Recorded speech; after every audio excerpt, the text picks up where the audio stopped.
Hello, this is Matthew Robert Payne, and this is the book called He's Redeeming Love, and this is chapter 36 called Boarding House Life. After I lost my taxi license due to accumulation of too many demerit points, I lost my ability to drive taxis, and therefore my income plummeted, and I had to go in on what we call unemployment benefits in Australia, and my income dropped from $700 a week down to about $160 a week or $200 a week. It was a dramatic decrease in money, and certainly an amount of money that was very hard to afford living in a house and paying your bills and paying for food. And so I had to move out to a boarding house.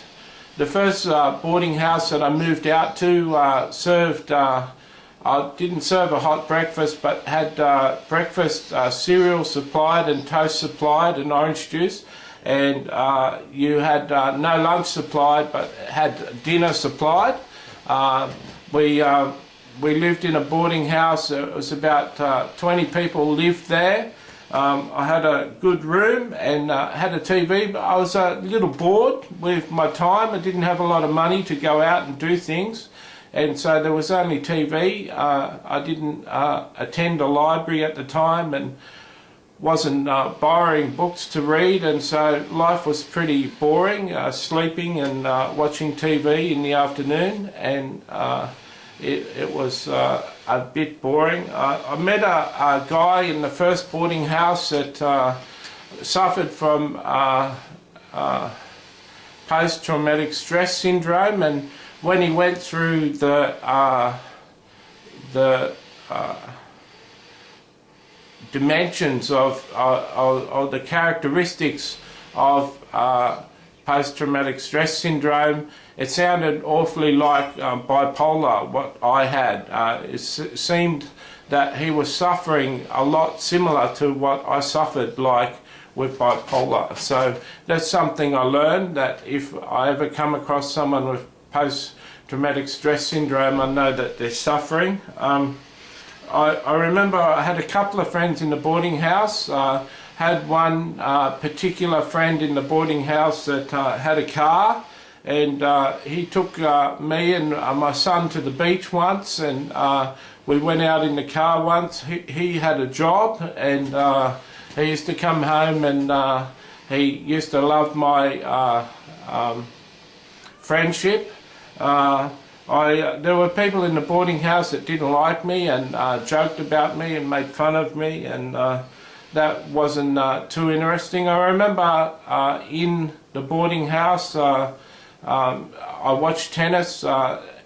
Once a year we have a Grand Slam here in Australia called the Australian Open, and I watched the whole Australian Open while I was at the boarding house, and very much enjoyed it that year, watching the tennis.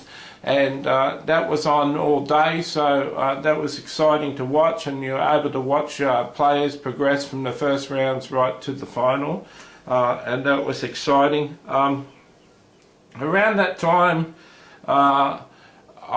when I took my son to the beach, I remember my son at the beach telling me that his name wasn't Brandon Payne anymore, but had changed to his mother had changed his last name, and I thought that was impossible to do. I didn't think a child could change their last name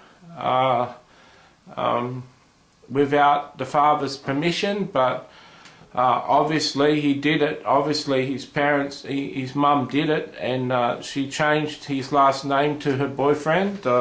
Could have been her fiance's last name, and I found that terrible. I found it very sad and depressing. My son still has his last name. I can't spell it, but my son still has his last name, and for the sake of his privacy. I won't say his last name, but it really upset me. It really upset me. It was like my son wasn't my son anymore, and my son was about 7 years old at the time, and he knew that it affected me, and he knew that his name change had affected me, and he saw that I was emotional about it, and that upset. I moved from that boarding house. For some reason I moved into another one that I didn't stay at too long, and then I moved to another boarding house that supplied breakfast and dinner. I was attending that boarding house, and I got another friend in that boarding house that was a worker, and he was a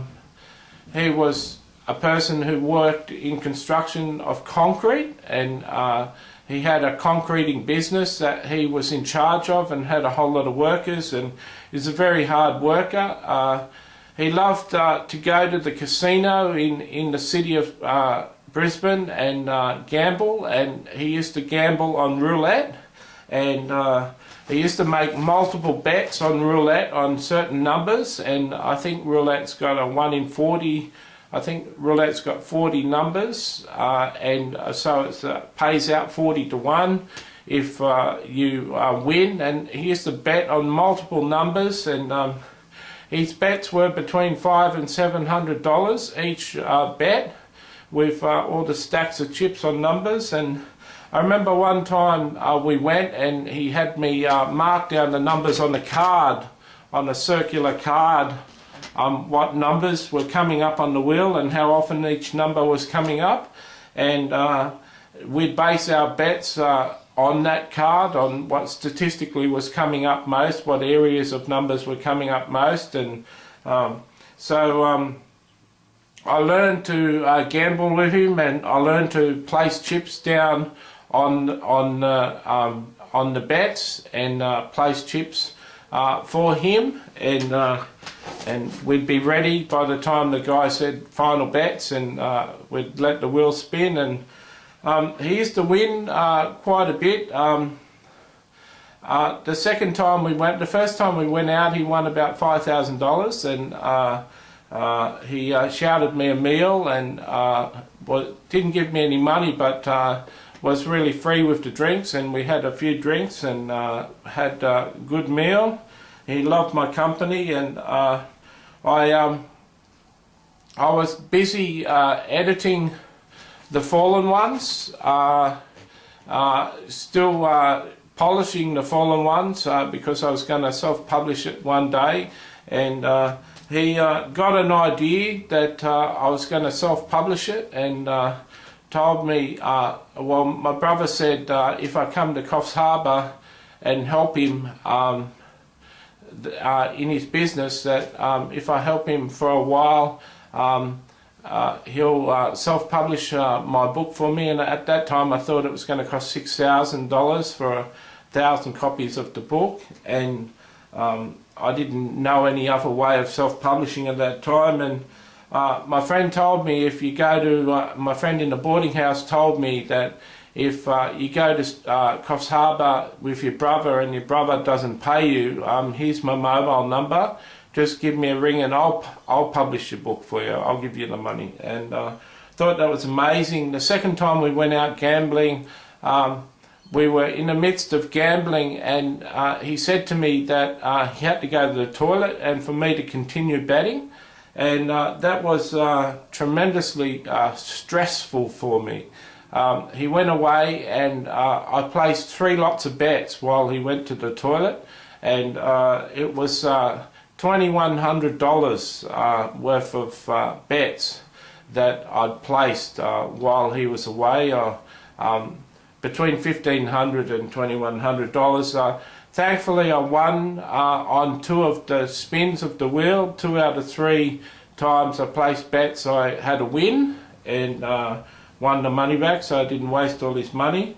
And I just remember that gave me a tremendous sense of self-pride that he'd trust me to gamble on his behalf and spend his money.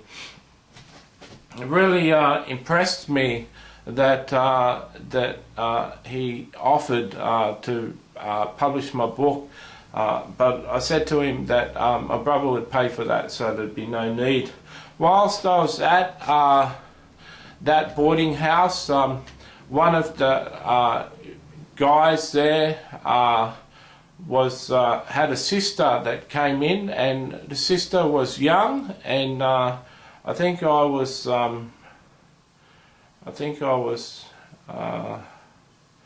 about 30 at the time, and I think the sister that came in was about 20 years of age, and so she was very young compared to me, and she was attractive, and I really, my heart leapt at how attractive she was and how sweet she was, and I got talking to her one time, and then another time I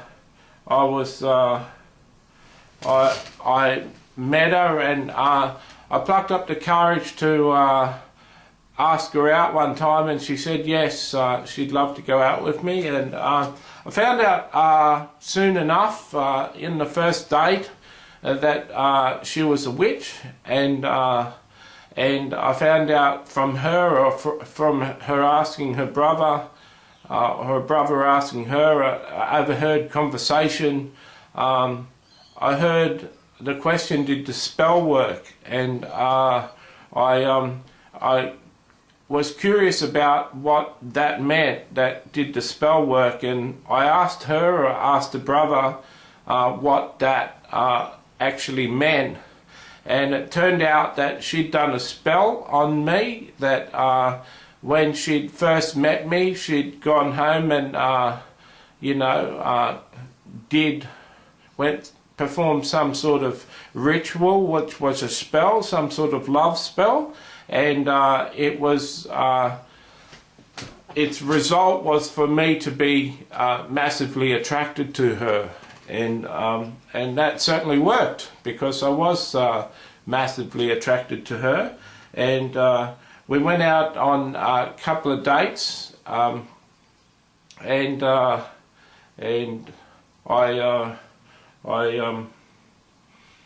really liked her. I remember one time we're going through South Bank Park, which I'd mentioned in an earlier video, and we're walking through the parklands, and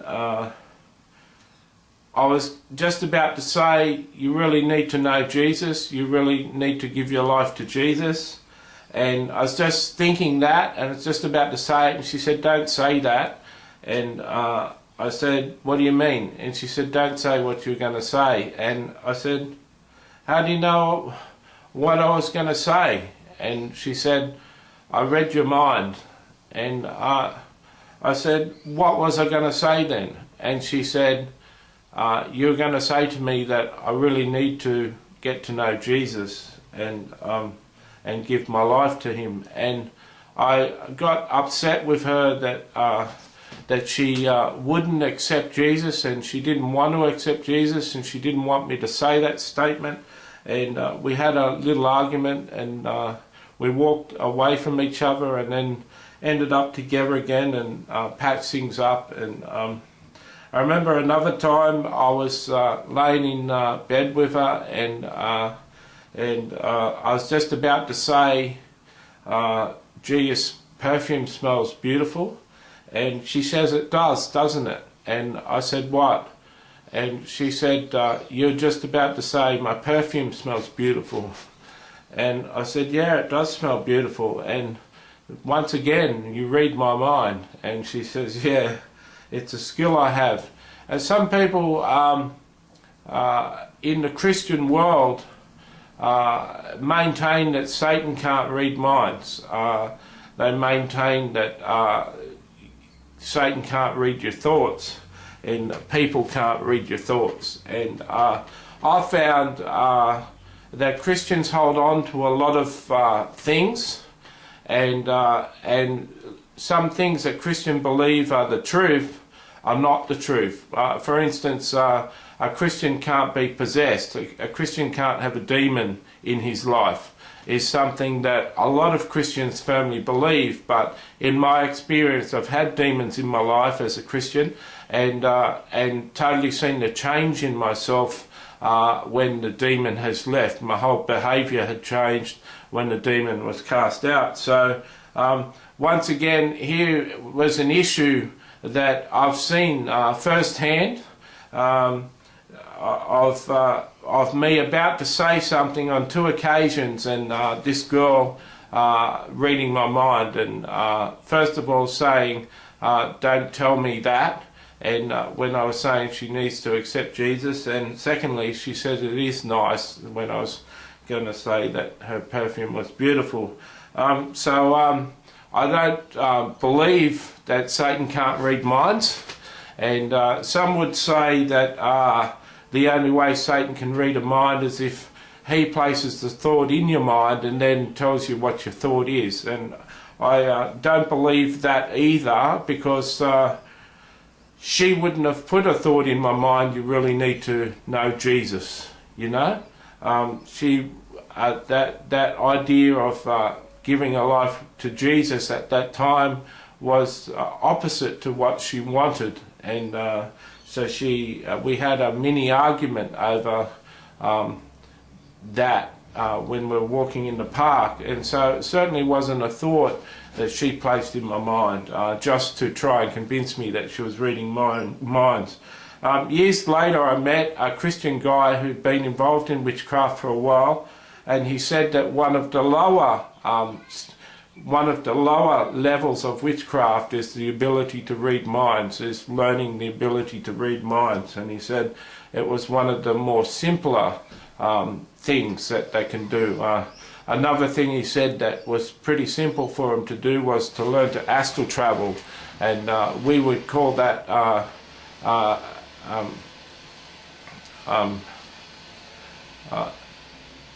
we'd be called that having a vision, or going to heaven in a vision, or moving in the spirit, or travelling in the spirit, and astral travel was something that witches could do. They could be in their house and go to America and walk into a room in America and see and hear and experience things in America and come back with the memory and be able to tell you what people in that room were saying. So she was very exciting. We talked about marriage, and we looked at wedding dresses, and I really liked her for more than the fact that she was pretty. She was spiritual. I was heavily attracted to the spiritual element in her life, and she really liked me, and so that was an example of my boarding house experience. In boarding houses, you either have people that you like or you have people that you don't like. In every boarding house, it seems that there's people that you won't really get on with, and if you're fortunate, in every boarding house there'll be a person that you do get on with, which makes your stay enjoyable. That's the extent of my experiences there.